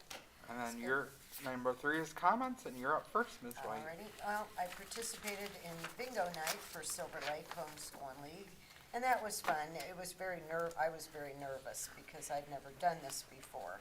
So I think I did okay, and it was a lot of fun, and they raised like over $3,000, so that was something like that, yeah, it was awesome. So congratulations to our Silver Lake Home and School League. I also wanted to mention CFEA Night at the Races. Horses and tickets are still available, and it is on November 10th. And the doors probably, we think, open about 6, and horses are $25 and the tickets are $25. So it's really fun. I didn't attend last year, but I have in past years, and it's a lot of fun to see and do. And then I do have an article that ties with what we did today. I decided to read this. I'll put the other article for next time. And this is the necessity of having high expectations. No, Lewis said, pushing his assignment away. Yep, I said, pushing it back. Why are you making me do this? Because this is English class, and that involves writing. But I can't. Panic crept into his voice. You're not supposed to make me. The other teachers don't. They know I'm dumb. Low expectations and the seeds of self-doubt. Although it's been a decade since I taught 6th grade Lewis, I'll never forget that declaration. The words tumbled out recklessly, but they had deep roots. Lewis desperately wanted me to accept that he was dumb and leave him alone so that he could tuck that ugly word back inside where nobody had to look at it directly. Lewis wasn't dumb. He was an English language learner who also received special education services for a learning disability. Reading and writing were challenging, but he wasn't dumb. I'm sure Lewis's teachers never called him dumb, but the fact that we don't say something doesn't mean students don't hear it. Let's imagine what Lewis's school experience has been like. Imagine how many times a teacher had asked the class to write a paragraph, and Lewis scribbled just 5 words. The teacher, not wanting him to feel bad, said, "Good job," and accepted his work. Imagine how many times he'd been given an easier text to read than his classmates. And imagine how rarely he was even required to read it. Imagine how many times his peers took notes or wrote stories while he did fill-in-the-blank activities. Imagine how many years he spent aimlessly flipping the pages of the same Captain Underpants book during silent reading. His teachers didn't call him dumb. They wanted him to feel successful. They differentiated his instruction, provided sentence frames, allowed peer collaboration, and attended to his emotional needs. But Lewis noticed how little was asked of him, and he had an explanation. He must be dumb. When nice isn't enough. Everybody has implicit biases, and left unacknowledged or unchallenged, those biases can affect the expectations we hold for students. Our beliefs about a student's abilities might be impacted by language, disability, race, culture, gender, socioeconomic level, etc. In harm done by well-intentioned teachers who refuse to place the same rigorous demands on their students of color as they do on white students, such accommodations may unintentionally give students the message that teachers believe they are incapable of learning. And that's a fine line. The accommodations that Lewis's teachers likely provided are sound educational practices. The nuance comes in how they're applied. Are we giving accommodations in students' zone of proximal development of their comforts or their comfort zone? Do our accommodations empower students to access more content, higher level thinking, or do they remove learning opportunities? Are scaffolds gradually removed as kids approach independence, or do the scaffolds anchor them in dependence? Compassion and rigor. One of my major pet peeves is when a teacher hears a student speaking highly of another teacher and responds, "You just like her because she lets you get away with stuff, right?" And it presses the same nerve when a teacher claims, "Kids don't like me very much because I actually expect them to work hard." The assumption is that one can be either a compassionate teacher or a rigorous teacher, but not both. And there's a belief that kids don't want rigor. For an equitable educator, it's not only possible but imperative to be both compassionate and rigorous. It's what students need from us and what they want. Kids can tell when we're lowering the bar. They want to reach high standards, and our compassion is an essential ingredient to get them there. Effective teaching demands that we strive to boost the achievement of marginalized students. Neither high expectations nor kind hearts can do the job alone. Zaretta Hammond calls the ideal educator a warm demander, one who focuses on building strong relationships with students, then draws on that wellspring of trust to hold students to high standards of deep engagement with course content. Leave it there. So, goes along with what we did in the DLT today. Thank you. Ms. You're Coco?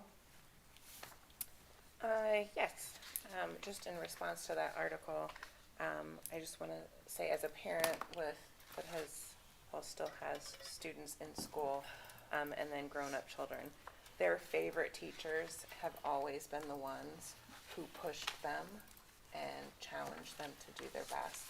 There were some days they may have come home and said they didn't like that teacher, but who they remember fondly and look back on are the teachers that pushed them to be, and to perform at the level that they knew they could perform at. So I just wanted to say that real quick. I don't have a lot of comments tonight. I was very happy to go to the family night at the library, and we had a really good turnout, I think, of families last week, and it was really cool. They were split off into different rooms for their languages, for interpreters, and the kids were so excited to be there, all the students that were there. And so I didn't get to stay for very long, but I was glad I got to stop by and see what was going on there. And tomorrow night, wish me luck, I am chaperoning middle school dance at Bullock. So Good luck. my daughter's super happy that I'm gonna be there, let me tell you. I said somebody's parents have to be there, so it might as well be me. But, so I'll be doing that tomorrow night, and I just wanna thank everyone for their hard work. I can't believe we're coming up on the end of our first quarter already. And it really does take a village inside the school and our community and everyone together with our students. And a quote I forgot to share that was in the presentation yesterday at our meeting with the eye care representative. They had the quote up there that said, well, now I need reading glasses on. There's no such thing as other people's children. And I really like that, and I wrote that down because I'm thankful for everyone in this district and our community that live and breathe that, because it's true. That's all. Thank you. I'm up next. I was also a bingo caller at Silver Lake Bingo along with Mrs. White and Ms. Stewart. It was a fun evening and great success for the Home and School League. Attended our fall OSBA Northeast Region Conference. Always good to see people from all around the region, connect with colleagues, and that was enjoyable. The ELL night, I think, was a great success, and I think why it was so successful is because, and I shared this with some of our administrators the day after, is that those families for the first time, probably since they've been connected with our district, had such easy access to ask whatever questions they have always had about our district and how to access things about our district. And that was shown by the fact that they started asking about things that we hadn't planned to talk about. And kudos to our staff, they were prepared to talk about it. They swung into action and found somebody that had access to the thing that they needed, the families needed information about, brought it up, and whipped it up onto the screen and helped those families understand that as well. So our staff did a phenomenal job. Everyone who was there did great. But I think when you break down that barrier for these families, and I think that could be said in so many different ways, because when we look at our attendance data for our special education students, there's some sort of barrier there that is keeping them from coming to school that we haven't met yet. You know, it's not language, perhaps, but there's some sort of barrier there. And so I think what this showed is when we find what the barrier is and we break down the barrier, it's going to lead to positive relationships and success for students. And I think that's going to really create a positive path forward for us. So I am so enthused by that. Everyone from our staff that was there did a phenomenal job. I can't say it enough. They did a phenomenal job, and you could see it on the families' faces when they left how much that night meant to them. So phenomenal, phenomenal, phenomenal. I was also at the home football game last Friday night. Been hearing about some behavior issues that we've been having with some of our middle school students, so I made my way over there, and wow, yes, we are having some behavior issues with our middle school students. So I spent quite a bit of my evening with Ms. Coolidge and Mr. Hutch and Mr. Guessford and Mr. Smith, and who are all wonderful people.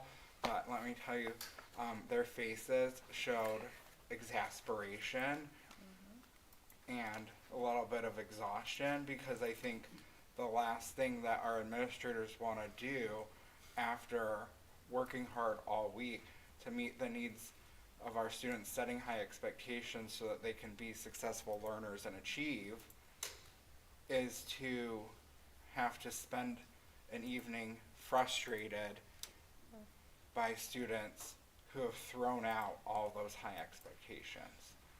So I think, you know, we've talked a lot, and Dr. Selko's talked a lot about how we have to continue to reiterate high expectations, and how certain things may have been gotten away with in the past. And I think as we think into the future and other areas, you know, there's only one more football game, and it's probably going to be a lot colder, so it'll probably bring out a smaller group of middle schoolers.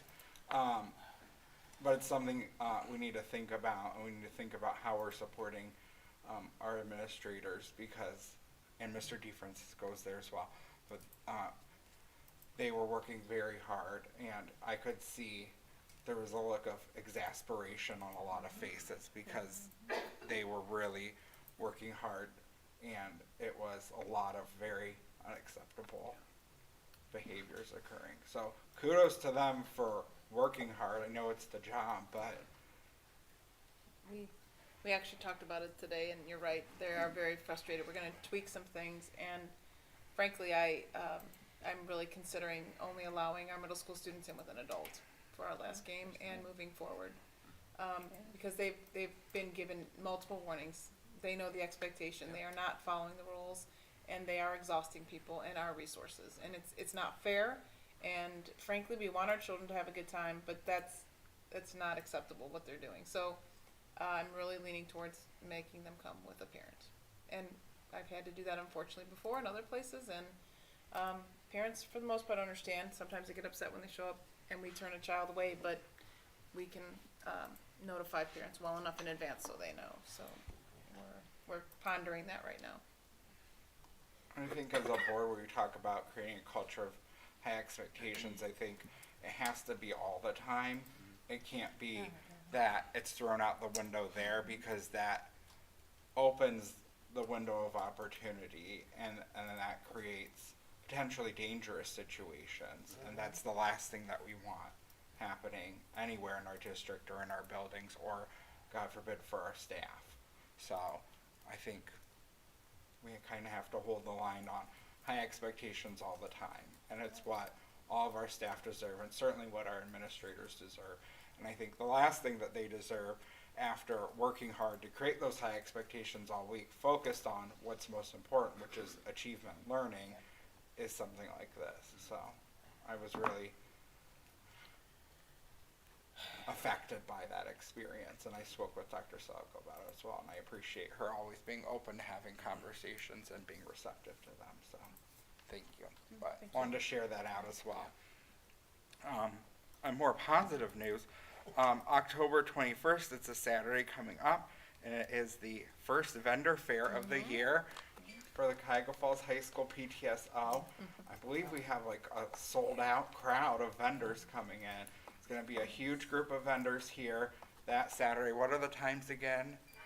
9 to 4 here at the high school, the vendor fair.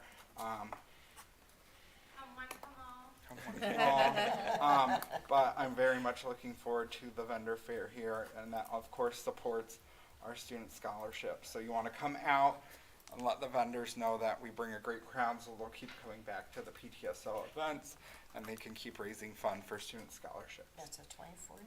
The 21st, Saturday, from 9 to 4. Mr. Gomez, I heard that At the there's high gonna be school. a great crocheter there and someone selling comic books.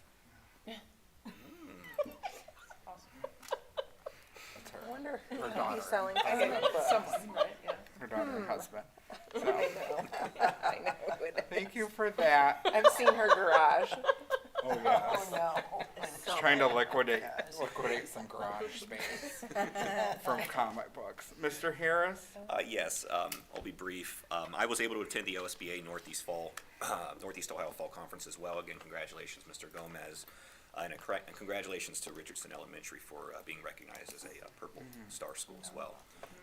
And I could not make it to the library. I was, every time I miss an event, I get really frustrated and upset. But I want to thank you all, because I know you all will be there. And that is one thing I hear over and over again from people, is that we are present, we are out there in the community, and as upset as I get as I can't make with the new boss at home still, I'm still getting used to the schedule, but I do appreciate you all being able to show up and represent us and represent the district, so thank you. Thank you. Mrs. Schaefer? I don't have much. I did want to mention that I got to spend a little time with Mr. Harris's new boss. We had our one-on-one meeting. I really enjoyed those. I know that whole cycle is kind of winding down. I did enjoy that. I'm getting to spend time getting to know board members and, the superintendent and treasurer, and kind of having that time to discuss things. And I was wondering if we're going to continue that through next year. That's just gonna throw that out there, or if you wanna widen the net on that, or not, something to discuss in the future. but I did find it helpful, and I got a lot out of it. So whoever's idea that was a great idea. Thank you. Ms. Coco's, I think. That was fine. Yeah, great idea. I loved it. We can put it under board business discussion and make another. Mrs. Stokely, I owe you a one-on-one, which, here we go. Next one on my list. I totally forgot, this past month's been crazy, but who knows, maybe we can get NSYNC tickets. That would be Right. great I mean, I'm one-on-one. down for that. I We think still Miss- have 2 board members for that, right? I think Miss Stoico and I have to do a one-on-one, but it would just be like 5 minutes of us Yeah. talking because we're both fast talkers. And we're like very to the point, and it'd be like blah blah blah blah blah blah blah blah blah blah. Okay, we're good. Yep. Pretty much. That's usually how it goes. And we can dedicate the rest of the time in sync.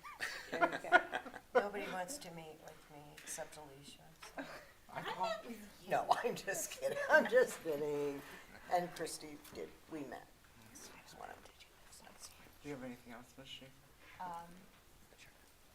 I did want to say that I was at the beginning of the homecoming dance, and I saw before all the kids got here, and oh my gosh, it was so magical. It was so good. It looked great. I wish I was in high school with a sequins dress.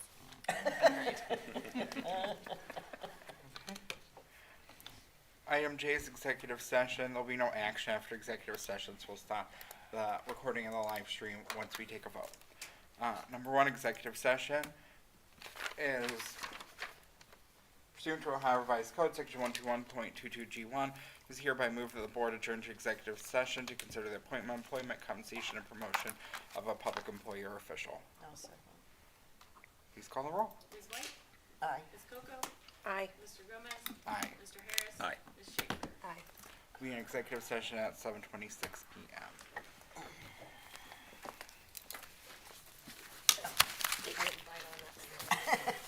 If anyone who wants to be a mentor, I'm gonna leave these right here. Okay, yeah, just take one. Yeah, I'll take one just to see if I know, maybe.